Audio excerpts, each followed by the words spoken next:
Welcome back. This is National Coding Week. We want to introduce you to a local 8th grade student using coding and digital literacy to solve real-world problems. He has created a prototype that translates Spanish into English, among other languages, without the need for the internet. So long, Google. Chris Wang is an 8th grader at the Village School. He's here with us this morning. Thank you so much for coming in. You brought this prototype.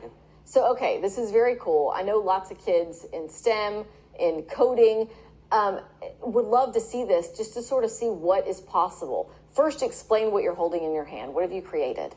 So this is a translator, an offline translator, and it listens to what you say, and then it translates it, and it talks back to you in that other language. So kind of explain, like, when this would be useful. So imagine if you were in a disaster situation and a bunch of people need help, say with food or water, and then disaster workers can use this to communicate with them in a much more efficient way.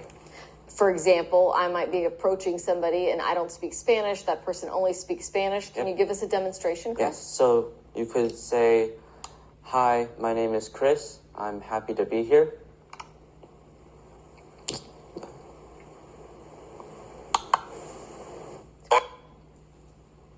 Hold on. What? We're having to use our mics. We could try it again. Yeah, I think it turned off. Okay, that's all right. What? While you're working on that, I was asking, you know, we just did a story last week where we're like, oh, Apple has this new thing coming out on their new iPhones. It's not out yet. How long did it take you to come up with this? To create it? To create it? Yeah. It took me about 3-ish months over the summer break, and I made this because I wanted to. We were going on a trip to Japan, and since I don't speak Japanese, I thought this would be a great travel type of tool. Yeah, I mean, for yourself, for anybody, because how often do you find yourself in those situations? Do you want to try it again? Does it look like it's acting correctly? I think so. Give it a couple more seconds. Okay, all right. I mean, keep in mind, you were an 8th... Finish mode selected. Yeah. Okay, here we go. Sorry. Oh. I missed that. Can you say it again? Hi, I'm Chris. I'm happy to be here.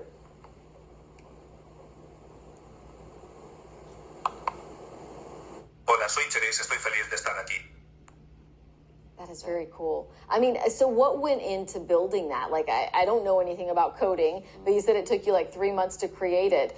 What challenges did you run into when you're building it? Kind of explain that. So the main challenge with these offline translators, especially in my experience, is that the speed of translation, because it's offline, you don't have the power of the internet. And so this on the first prototype that I made, translation took about 30 seconds.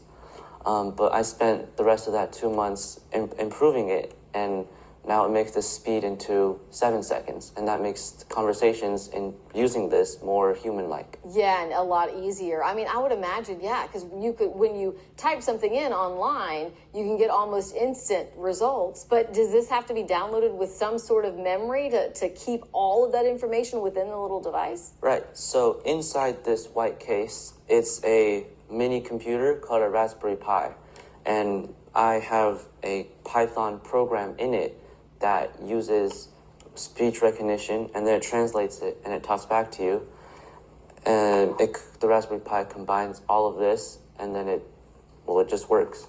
That's amazing. That is very cool. What advice would you give to other students, coming up maybe in elementary school who want to explore coding or start their own projects? Where should they start? Well, whenever you start anything, you always want to have a plan. I honestly did not have a plan for this, and so I kind of ran into a lot of roadblocks about how I was going to continue.